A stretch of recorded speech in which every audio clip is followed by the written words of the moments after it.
मैं ब्रजेश पाठक ईश्वर की शपथ लेता हूँ।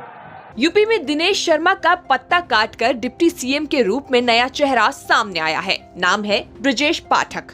कभी मायावती के करीबी रहे ब्रजेश पाठक बीजेपी की शीर्ष नेतृत्व का दिल जीतकर डिप्टी सीएम की कुर्सी तक पहुंच गए हैं। ब्रजेश पाठक का राजनीतिक सफर काफी दिलचस्प रहा है। कैसे वो इस मुकाम तक पहुंचे, ये सब हम आपको इस रिपोर्ट में दिखाने जा रहे हैं।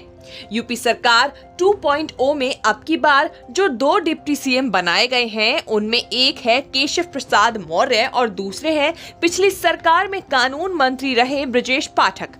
ब्रजेश पाठक इस बार लखनऊ कैंट विधानसभा से भारी जीत दर्ज करके विधानसभा पहुंचे हैं। छात्र जीवन से राजनीति की शुरुआत करने वाले ब्रजेश पाठक 3 पार्टियों से जुड़ चुके हैं। लोकसभा के साथ साथ राज्यसभा के भी सांसद रह चुके हैं। 25 जून 1964 को हरदोई जिले के मल्लावा में जन्मे ब्रजेश पाठक सूबे का बड़ा ब्राह्मण चेहरा माने जाते हैं। इसीलिए ब्राह्मण ठाकुर की सियासत के लिए चर्चित इस राज्य में मुख्यमंत्री योगी आदित्यनाथ ने उन्हें अपना डिप्टी सीएम बनाकर इस जातीय समीकरण को बैलेंस करने की कोशिश की है। पाठक ने चुनाव में लखनऊ और कैंट विधानसभा क्षेत्र से समाजवादी पार्टी के उम्मीदवार सुरेंद्र सिंह गांधी को 39,000 से ज्यादा वोटों के बड़े अंतर से चुनाव में हराकर विधानसभा पहुंचे। ब्रजेश पाठक ने अपने राजनीतिक सफर की शुरुआत छात्र राजनीति से ही कर दी थी। 1989 में लखनऊ विश्वविद्यालय छात्र संघ के उपाध्यक्ष और 1990 में अध्यक्ष चुने गए। इनके पास बीकॉम ALB की डिग्री है और पेशे से वकील भी हैं।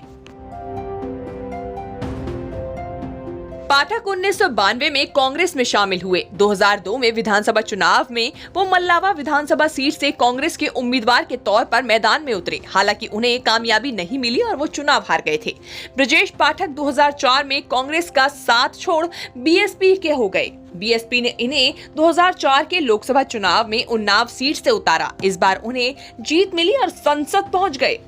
BSP में पाठक ने तेजी से अपनी पैठ जमाई और वो सदन में पार्टी के उपनेता बन गए। 2009 में उन्हें पार्टी ने राज्यसभा भेज दिया और सदन में पार्टी का मुख्य सचेतक बनाया। 2012 के विधानसभा चुनाव में BSP ने उनकी पत्नी नम्रता पाठक को उन्नाव सदर सीट से उम्मीदवार बनाया। हालांकि वे चुनाव जीत नहीं सकी। नम्रता पाठक मायावती सरकार के दौरान यूपी महिला आयोग की उपाध्यक्ष भी रही। 2014 के लोकसभा चुनाव में पाठक उन्नाव लोकसभा सीट से चुनाव लड़े लेकिन हार गए। इसके बाद ब्रजेश पाठक ने सियासत का ऐसा दांव खेला जिसकी बदौलत वो अब डिप्टी सीएम की कुर्सी हासिल करने में कामयाब हो गए। 2017 के यूपी विधानसभा चुनाव से ठीक 6 महीने पहले इन्होंने बीजेपी का दामन थाम लिया और बीजेपी ने लखनऊ सेंट्रल से टिकट भी दे दिया। पाठक अखिलेश सरकार में तब के कैबिनेट मंत्री रहे रविदास मेहरोत्रा को हराकर विधानसभा पहुंच गए।